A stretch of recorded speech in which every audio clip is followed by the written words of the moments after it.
ẹ̀yin ọmọ Ọlọ́run bí o ti ń gbọ́ mi lóòrọ̀ yìí ìwọ náà láti ní ìpín nínú iṣẹ́ Ọlọ́run bó lè wàásù ọ̀rọ̀ Ọlọ́run ṣùgbọ́n Ọlọ́run fún ọ lówó ó lè fi ránṣẹ́ Ọlọ́run lọ́wọ́ ṣe bí OITV ẹnìkan ló gbé kalẹ̀ pé kẹ́yìn ọmọ Ọlọ́run kẹ́ lè máa jàǹfààní ẹ̀ lọ́wọ́ òwúrọ̀ àfún ní kankan ó lè ràn OITV yìí ó lè ràn lọ́wọ́. You can help us Ọlọ́run fún ẹ lówó ṣùgbọ́n láti pé kí ìrere yìí kó lè jáde sí àwọn ènìyàn kí wọ́n lè gbọ́ ọ̀rọ̀ Ọlọ́run torí ẹ̀ ní Ọlọ́run Olódùmarè ló ṣe fún ọ ní oore ọ̀fẹ́ yìí nítorí náà ìyára ìrere ni occupy till I come ẹni tó bá gbọ́rọ̀ Ọlọ́run ẹni tó gbọ́ ìwàásù ẹni tó ń gbọ́ àdúrà tí Ọlọ́run sì yí ayé rẹ̀ padà kò ní gbàgbé rẹ̀ ìwọ náà ṣiṣẹ́ kan nìyẹn.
Jésù kò sí láyé yìí, Jésù nìkan lọ̀rẹ́ òtítọ́, ọ̀rẹ́ ayé yìí lè kọ̀ wá sílẹ̀, ṣùgbọ́n Jésù kò jẹ́ gbàgbé mi.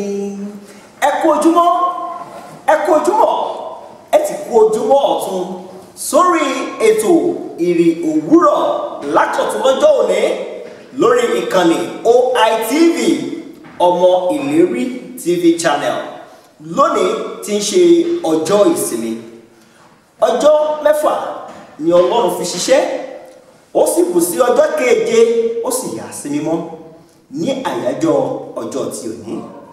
Àti ní bàbá wa ní orí ètò lónìí tí ń ṣe ọjọ́ ìsinmi, ọjọ́ Sunday tí àwọn Yorùbá ń pè ní ọjọ́ àìkú.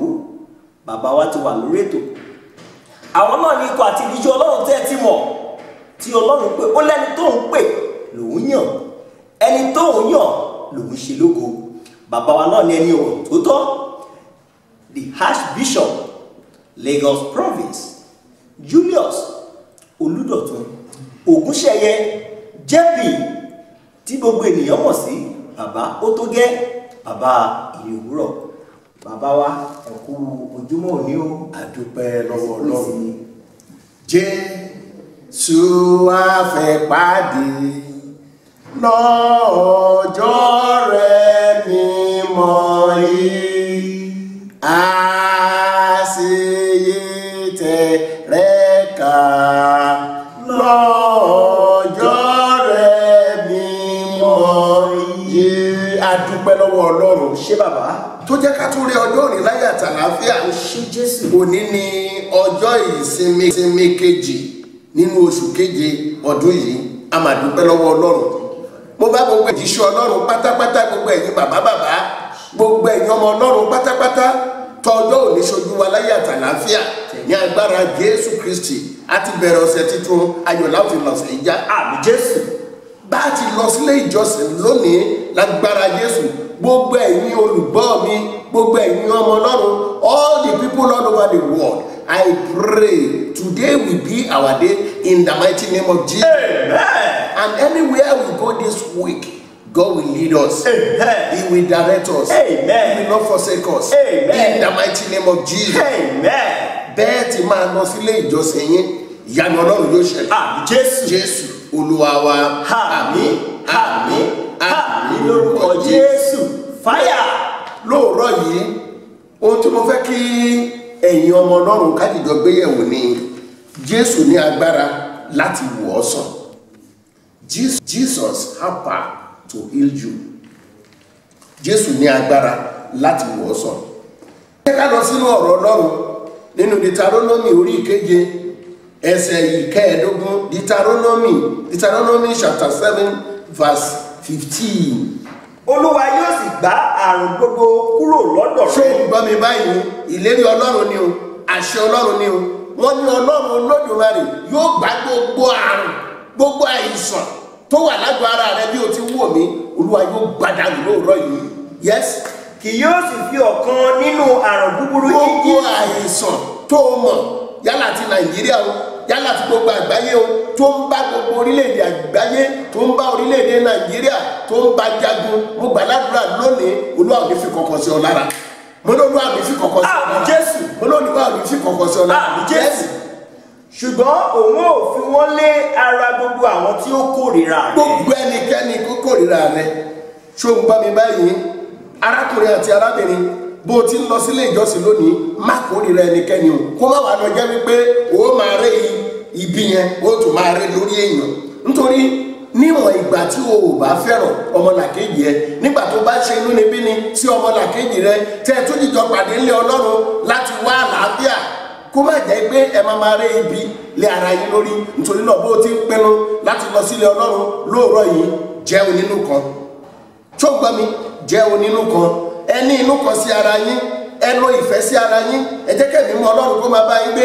Tá a bá dé ilé Ọlọ́run lónìí, mo bẹ̀ wá ẹnikẹ́ni tóun kò lè máa bínú sí tàbí tóun náà bínú sí ọ, ẹ jẹ́ ká lo ìfẹ́ bá arákùnrin tàbí arábìnrin rẹ bá lajà kí àdúrà yín lè gbà nílé ìjọsìn tó ń lọ lónìí. Kẹ́yìn mọ́ Ọlọ́run kó lè bá ọ gbé. Ìwọ mùsùlùmí, wọ́n mùsùlùmí òdodo tí wọ́n náà ń lọ sí mọ́sálásí, bó ti máa lọ sí mọ́sálásí ẹ lónìí, mo gbà ọ́ ní ìyànjú ní agbára Ọlọ́run, ẹni inú kan sí ara yín kí àdúrà yín kó lè gbà lórí irun tẹ́ òkè lóòrọ̀ yìí. Ọlọ́run lọ́ba tí gbàdúrà ló gbàdúrà ẹnì kọ̀ọ̀kan. Wọ́n tẹ̀síwájú. Jésù. Ẹnikẹ́ni ṣe àìsàn nínú yín bí? Yes.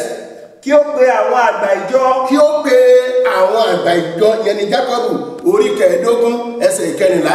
Jákọ́bù orí kẹẹ̀ẹ́dógún ẹsẹ̀ ìkẹrìnlá. Wọ́n ní ẹnikẹ́ni ń ṣe àìsàn. Bá a bá rí ẹnikẹ́ni tó ṣe àìsàn, fi ìpinnu sínú ọkàn rẹ bó ti ń lọ sílé Ọlọ́run lóòrọ̀ yìí wípé ní agbára Jésù àìsàn ẹ̀yẹn Olúwa wò ẹ́ sàn. Bí o ti ń fi ìpinnu sínú ọkàn rẹ láti máa lọ sí mọ́sálásí lóòrọ̀ yìí láti lọ jọ́sìn fún Ọlọ́run rẹ, mo gbàládùra ní agbára Jésù Kristi gbogbo àìrò àìsàn àṣẹ ìrí àṣẹ ìkójọ Olúwa yóò bá ẹ ti dànù. Yes. Kí wọ́n sì gbàdúrà sórí rẹ̀. Ó ní kí wọ́n sì gbàdúrà, yẹn ní pé gbogbo àwọn òjíṣẹ́ Ọlọ́run, àwọn àáfàá ni o, àwọn wòlíì ni o, àwọn èèyàn Ọlọ́run ni o, wọ́n gbàdúrà sórí ìrọ̀ lónìí. Àdúrà tó bá sì ti gbà sórí rẹ̀ yóò ṣe mọ́ lára. Yes. Kí wọ́n fi òróró kùn ní orúkọ Kí a fi òróró hàn ní orúkọ Olúwa. Òróró yẹn yóò sì ṣiṣẹ́ ìyanu. Àmín Jésù. Kò tí ó ní ẹ má ṣe fọwọ́ kan ẹni àmì òróró mi. Ẹ má ṣe fọwọ́ kan ẹni àmì òróró mi. Ẹ má sì ṣe ìránṣẹ́ mi níbi. Ẹ wo gbogbo ẹ̀dákẹ́dá tó robi rò ibi ajẹ́ tiwọn.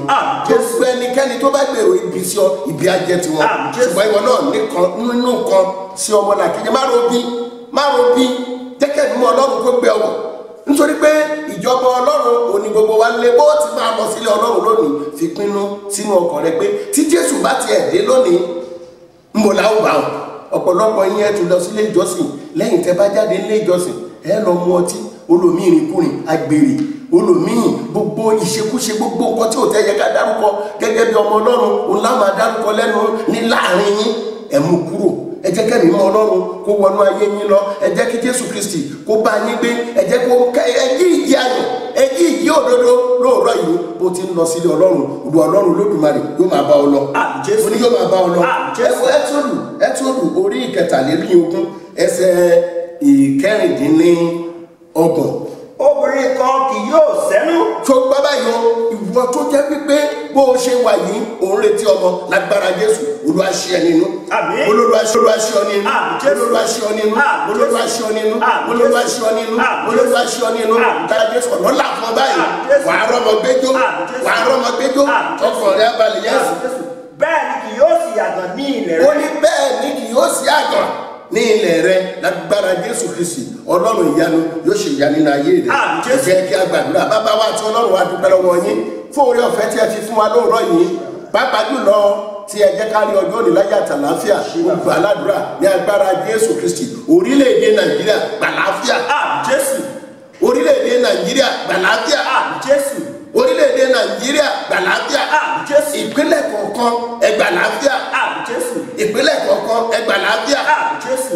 Ìjọba ìpínlẹ̀ kọ̀ọ̀kan ẹ gbàláfíà. Jésù. Mo gbàládùra lónìí gbogbo ẹ̀yin òjíṣẹ́ Ọlọ́run orí yóò ní burú. Agbára àwí bẹ́ẹ̀ ṣẹ́ bẹ́ẹ̀ yóò wọnú ayé yín. Ó tẹ́ ẹ bá tún nílé Ọlọ́run lónìí Olúwa bá yín tú. Ó tẹ́ ẹ bá dé ilé Ọlọ́run lónìí Olúwa bá yín dé. Ẹ̀mí mọ́ Ọlọ́run yóò gbé yín wọ̀. Mo gbàdúrà fún gbogbo ẹ̀yin tí a yàn nínú ìjọ láti máa ṣàkóso nínú ìjọ kọ̀ọ̀kan, gbogbo ẹ̀yin olórí ìjọ lágbára Jésù, ìjọ yóò ní dàrú. Mo ní ìjọ yóò ní dàrú. Ìjọ yóò ní túká. Ẹ ò ní ṣàṣetì. Gbogbo ẹ̀yin ọmọ akọrin tẹ̀ ń gbọ́ mi, ẹ fàyè sílẹ̀ láti gbọ́ tọlọ́run. Olúwa gbọ́ ti yín lónìí. Olúwa gbọ́ ti yín lónìí. Ẹ ò ní sí àṣìlò. Ẹ ò ní bèrè tì. Orí yóò ní burú. Ìṣẹ̀dá yóò ní gbàgbọ́dọ̀. Yóò máa dùn fún yín ní. Gbogbo ìjọ Ọlọ́run lápapọ̀ ní agbára Jésù Kristi ẹ lọ tẹ̀síwájú. Ọ̀sẹ̀ yìí ọ̀sẹ̀ ayọ̀ yín ni. Ọ̀sẹ̀ ire yín ni. Ẹ ó lu àlùyọ àti ìbùkún Ọlọ́run Olódùmarè. Ti bàbá ẹlẹ́dàá, ọmọ olùràpadà, ẹ̀mọ́ olùtùnú, ó máa bá yín gbé, kó ṣe àmọ̀nà yín, kó tó ìsìsọ̀jọ́ ayé yín láti wákàtí yìí lọ àti títí láéláé. Àmín, àmín, àmín lórúkọ Jésù. Fáyà. Ọpẹ́ ni fún Ọlọ́run fún oore ọ̀fẹ́ ìrì òwúrọ̀ ọ̀rọ̀ ìjìnlẹ̀ látòrí ìtẹ́ mímọ́ tí Ọlọ́run ti fi fún bàbá wa láti fi bá wa sọ̀rọ̀ ní òwúrọ̀ yìí bí a ti lọ sí ilé Ọlọ́run. Kí Ọlọ́run àlàáfíà kí ó máa bá wa lọ, kí a sì ṣe ọ̀pọ̀ ìsinmi ní ayé, ní ààyè, ní ààyè rere. Ẹ má gbàgbé láti tẹ subscribe button àti agogo tó wà ní ẹ̀gbẹ́ rẹ̀. Eléyìí yóò máa ṣe àǹfààní fún yín ní gbogbo ìgbà tí bàbá bá ti dórí afẹ́fẹ́. Tí wọ́n bá ti sọ ìrìn ìbùkún náà kalẹ̀ báyìí, ẹ ó máa jẹ́ olùbápín àkọ́kọ́. Kí Ọlọ́run kí ó wà pẹ̀lú yín. Jésù Olúwa wa. Àmín, àmín, àmín lórúkọ Jésù. Fire!